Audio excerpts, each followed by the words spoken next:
கடந்த ஒரு நாளைக்கு முன்னாடி பாத்துக்கிட்டீங்கன்னா முதல் நாள், அதாவது கடந்த நாளைக்கு முதல் நாள் சாயங்காலம் இரவு நேரத்துல அண்ணா பல்கலைக்கழகத்தில் இருக்கக்கூடிய ஒரு மாணவி அவருடைய நண்பரும் சேர்ந்து கிறிஸ்துமஸ் தின விழாவை கொண்டாடுறதுக்காக சர்ச்சுக்கு போயிட்டு வந்திருக்காங்க. அப்படி வந்திருந்த நேரத்தில் நைட்டு நம்ம கிறிஸ்துமஸோட சிறப்பு வழிபாடுகள் அந்த மாதிரி விஷயங்களை அவங்க முடிச்சுட்டு வரப்போ மாணவிகள் வந்து எப்பொழுதும் அந்த இடத்துல அவங்க ஃப்ரெண்டோட அவங்க எப்பொழுதும் ரெகுலரா பேசுற இடத்துல உட்காந்து பேசிக்கிட்டு இருந்திருக்காங்க. அப்படி இருக்கக்கூடிய இடத்துல ஒரு பல்கலைக்கழகத்துல வெளியால் ஒருத்தவர், அதாவது அந்த ஏரியால இருக்கக்கூடிய ஒரு கடை வியாபாரி அந்த இடத்துல இருந்து வெளியால ஒரு நான் ஸ்டூடெண்ட் வந்து ஒரு யூனிவர்சிட்டிக்குள்ள வந்து மாநில தலைநகரில் இருக்கக்கூடிய அண்ணா பல்கலைக்கழகம் என்கின்ற ஒரு பல்கலைக்கழகத்துக்குள்ள அத்துமீறி நுழைஞ்சு அந்த மாணவிக்கு அங்க கூட இருந்த மாணவனை, அந்த மாணவியோட கூட அந்த சக மாணவனை அடிச்சு தாக்கி அந்த மாணவிக்கு பாலியல் துன்புறுத்தல் கொடுத்திருக்காங்க. இந்த விஷயம் வந்து தமிழ்நாட்டுல பெரும் பேசக்கூடிய விஷயமா இருக்கு. மாணவர்களுக்கு அது நம்ம தமிழ்நாட்டுடைய தலைநகரமான சென்னையில முதல்வரோட நேர் கால்பாதை கீழே இருக்கக்கூடிய காவல்துறைகள் இருக்கக்கூடிய இடங்கள்ல மாணவிக்கு ஒரு பாதுகாப்பு இல்ல, மாணவர்களுக்கு ஒரு பாதுகாப்பு இல்லாத ரொம்ப வெட்கக்கேடான விஷயம். இப்படிப்பட்ட விஷயங்களை வந்து காவல்துறையும் அந்த குற்றவாளியை கைது செஞ்சிருக்காங்க. இன்னொரு குற்றவாளி தேடிக்கிட்டு வரோன்ற மாதிரி விளக்கம் கொடுத்திருக்காங்க. உடனடியாக அந்த இன்னொரு குற்றவாளியை கைது செய்து இருவருக்குமே தக்க தண்டனை கொடுக்க வேண்டும் என அகில பாரதிய வித்தியார்த்தி பரிஷத் ஏபிவிபி சார்பாக கடுமையாக வலியுறுத்துகிறோம். மேலும் அனைத்து பல்கலைக்கழகத்திலையுமே இருக்கக்கூடிய மாணவர்களை பாதுகாப்பு உறுதி செய்ய வேண்டுமா, எல்லா மாணவர்களுக்கும் அந்தந்த கல்வி இடங்கள்ல போலீஸ் பாதுகாப்பு, அதே மாதிரி மாணவர்களை குறை தீர்க்கக்கூடிய இடங்கள், அந்த மாதிரி மாணவர்களுக்கு குறை இருந்தா சொல்லக்கூடிய விஷயங்கள் எல்லாமே வந்து அவங்க கேட்டு தெரிஞ்சுக்கிட்டு மாணவர்களோட பாதுகாப்புல வந்து மிக முக்கியமான விஷயத்தை புரிஞ்சு கவனிச்சு மாணவர் பாதுகாப்புல ஈடுபடணும்னு சொல்லி இந்த இடத்துல ரொம்ப வலியுறுத்தி கேட்டுக்கொள்கிறோம்.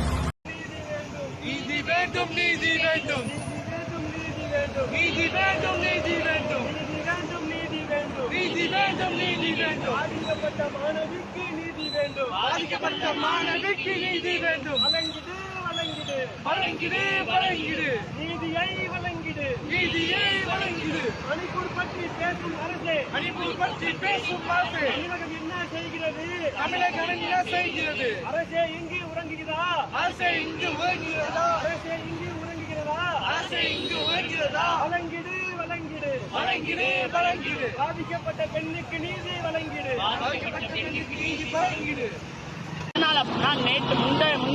முந்தைய தினம் அண்ணா பல்கலைக்கழகத்துல ஒரு மாணவிக்கு பாலியல் தொந்தரவு கொடுத்திருக்காங்க. அந்த பாலியல் தொந்தரவு கொடுத்தது யார் அப்படின்னு பாத்தீங்கன்னா அங்க இருக்கக்கூடிய மாணவர் கிடையாது, வெளியில இருந்து வந்திருக்கக்கூடிய ஒரு நபர். இன்னும் குறிப்பா சொல்ல வேண்டியது என்ன அப்படின்னா அவர் ஒரு திமுகவினுடைய இளைஞர் அணி செயலாளர், அங்க அந்த பகுதியுடைய இளைஞர் அணியில் இருக்கக்கூடிய துணை அமைப்பாளரா இருக்காரு.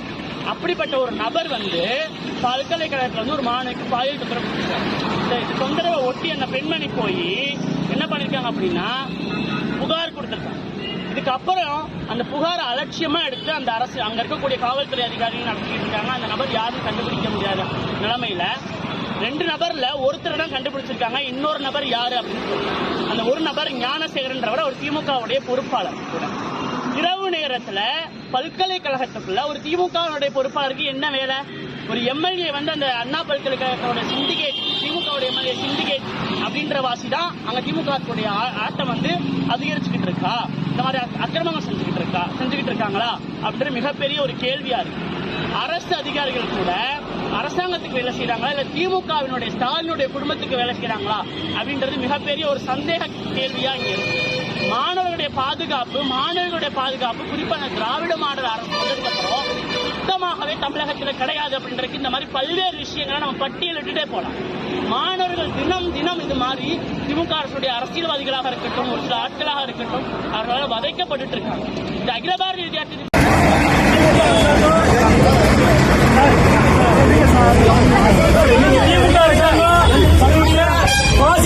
நடத்தி கொண்டிருக்கிறது.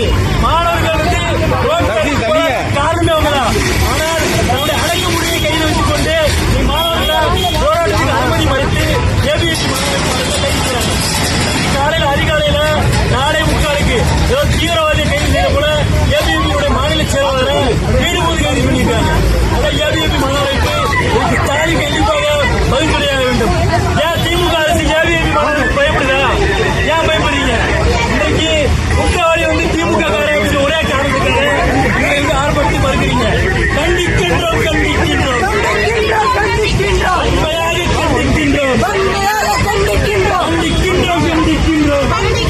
கண்டிக்கிறோம். உண்மையை